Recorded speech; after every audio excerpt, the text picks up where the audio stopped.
Larry, I have so many questions, and we have, as you know, radio as well as I, limited time. So let me begin and then have you say anything you want, and of course, how we can help you further. And number one, are they giving you a hard time getting on the ballot? They are, Dennis, and I know we have limited time, but Dennis, you know how quickly I can speak, so I'll squeeze a lot in. Because of their hatred of Donald Trump, I'm talking about the left-wing legislature here in California that's two-thirds dominated in both chambers by the Democrats. They passed a law to require Trump to be eligible for the 2020 ballot by first submitting 5 years of his tax returns. It was challenged in court, went all the way up to the California Supreme Court. They ruled unanimously that it was unconstitutional. But they did let it hold for gubernatorial races, so it applies here for the very first time. And it requires, as I mentioned, you to submit 5 years of tax returns, and we both did that, unredacted and redacted tax returns. And so on Sunday, we finally get a letter from the Secretary of State, who's a Democrat, and here's what she says. According to our records, you did not qualify due to one or more of the following reasons. One box is no declaration of candidacy was filed. That's not checked because we did. Nomination signature requirement was not met. That was not checked because we did that. No income tax return disclosure consent and an acknowledgement form was filed. That was left blank because we did that.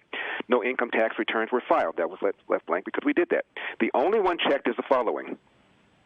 Incomplete, redacted, and or unredacted income tax returns were filed. Near as we can figure out, I did not redact my Social Security number, or there was something else equally minor that was either redacted that shouldn't have been redacted, or something was unredacted that should not have been unredacted. We don't know, but we suspect it's Social Security number.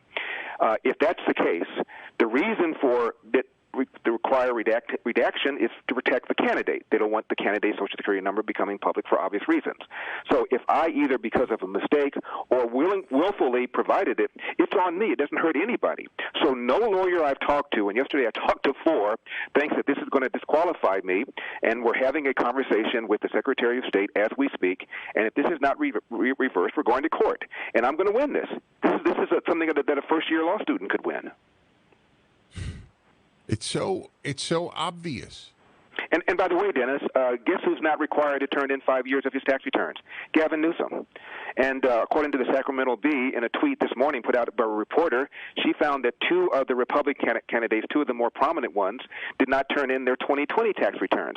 Now, that's not necessarily a violation of anything because of COVID. Everybody had an extension. But somehow, some way, Larry Elder was able to get his 2020 tax returns filed among the 5 that were required. Can you imagine what they would have done to me if I had not turned in 2020 tax returns?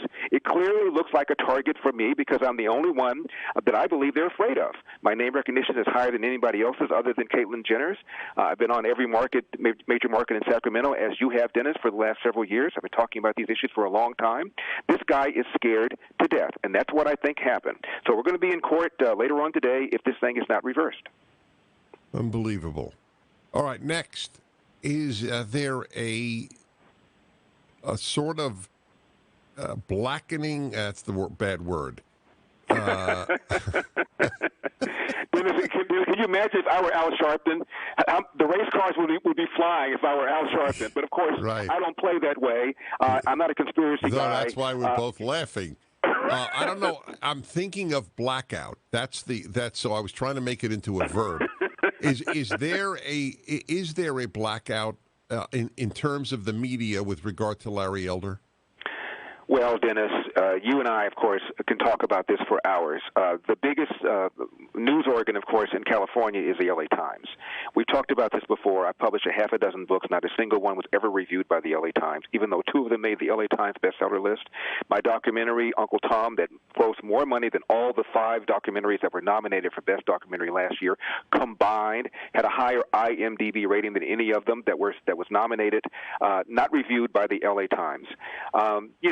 So Dennis, my column is carried in the Valley newspaper, the Daily News. My column is carried in the Orange County newspaper, the Orange County Register. I published over 1,000 articles since April 1998. I think I've missed 1 week. The LA Times has never published a single one of them. To my knowledge, there is no conservative local writer in the LA Times. There is no conservative member of the editorial board, let alone a conservative member of color on the LA Times editorial board. So am I being shafted by local media, talking specifically about the LA Times? Hell yeah, I am. But what else is new? I want you to know, you may not know this because you're so busy campaigning. There was an article about you by a Times columnist. I know who he is, Gene Guerrero, and basically she called me a hate monger, a self-loathing black man who believes that black people are criminally inclined or some such nonsense. Her name is Jean Guerrero. Right. She interviewed me extensively for the book she did on Stephen Miller, who's one of my closest friends. He's been on my radio show ever since he was a teenager at Santa Monica High. I've said nothing at all but positive things about him. She wrote a book in which she called him a hate monger. And during the interview, Dennis, she's a very attractive lady. She smiled sweetly and would nod your head when you're saying stuff to give you the impression she thought that what you were saying was fair, and then totally shafted you. During the interview, she said, as I was saying things about Dennis, she said, can you tell me something Dennis has ever done that shows his compassion? And I said, have you ever asked that question about a left-wing person you ever interviewed? And she admitted she never had. The assumption is, of course, left-wing people are compassionate and people who are conservative are not, so therefore she has to ask that question. That? Yeah, and I asked her, how many times have you asked that of a left-wing person? She admitted she never had. And he treats his dogs well. Yeah, I said, what about the fact that he cares about the country? What about the fact that he wants everybody to realize his God-given potential? Same as people on the left. Doesn't that count? And she had nothing to say. I'll tell you, though, where I got her, and I am going to be tweeting this. She lied, pure lie, about you. She said you twisted, those are her words, right, twisted facts about blacks and crime. Black crime, that's exactly what it didn't say which fact I twisted, of course. No, they never and do if that. you click on the URL under twisted, you only get your list. You get no refutation of what you wrote. Right. So she lied. She just lied about you. Where should people send money? Well, if people really care about my candidacy, they should go to electelder.com, electelder.com.